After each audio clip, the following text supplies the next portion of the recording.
کبھی خود کو بھی چھان کے دیکھ، خاک کے سوا تجھ میں رکھا ہی کیا ہے۔ کسی کو خوشی دینا صدقہ ہے، مگر کسی کو دکھ دینا وہ قرض ہے، جو آپ کو ایک نہ ایک دن ضرور ملے گا کسی اور کے ہاتھوں۔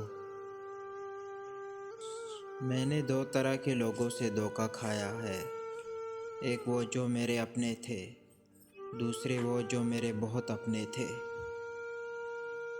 اگر تم کسی کو دھوکہ دینے میں کامیاب ہو جاتے ہو تو یہ نہ سمجھنا کہ وہ کتنا بے وقوف ہے، بلکہ یہ سوچنا کہ اس کو تم پر اعتبار کتنا تھا۔ یہ دنیا آرام کی جگہ نہیں ہے، امتحان کی جگہ ہے۔ ایک شخص سے پوچھا گیا، تم نے عقل مندی کی باتیں کہاں سے سیکھی ہیں؟ تو اس نے جواب دیا، جاہلوں سے۔ جب جاہل لوگ کوئی غلطی کرتے ہیں تو میں ان سے عبرت حاصل کرتا ہوں، اور وہ غلطی نہیں کرتا، اور جو غلطی نہ کرے وہ عقل مند ہوتا ہے۔ پہلے عزیز بناتے ہیں، پھر مریض بنا کر چھوڑ دیتے ہیں۔ سچ کہنے کا اگر شوق ہے تو تنہا چلنے کا بھی حوصلہ رکھنا۔ کچھ چیزیں بہت دیر بعد پلٹ کر واپس آتی ہیں،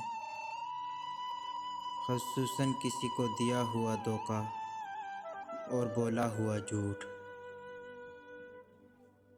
علم وہ نہیں جو آپ نے سیکھا ہے، علم تو وہ ہے جو آپ کے عمل و کردار سے ظاہر ہو۔ نفرتوں کے تیر کھا کر دوستوں کے شہر میں ہم نے کسی کو پکارا، یہ کہانی پھر سے سہی۔ کچھ لوگوں میں دیمک جیسی صلاحیت ہوتی ہے، کھا جاتے ہیں دوسروں کو۔ جب لوگ تکلیف میں تمہیں اکیلا چھوڑ کر چلے جائیں تو جان لو کہ اللہ تمہارا کام خود اپنے ذمہ لینا چاہتا ہے۔ زندگی میں ہر موقع سے فائدہ اٹھاؤ، لیکن کسی کے بھروسے اور جذبات کا نہیں۔ دنیا میں سب سے زیادہ سچ شراب خانے میں شراب پی کر بولا جاتا ہے، اور دنیا میں سب سے زیادہ جھوٹ عدالتوں میں مقصد کتاب پر ہاتھ رکھ کر بولا جاتا ہے۔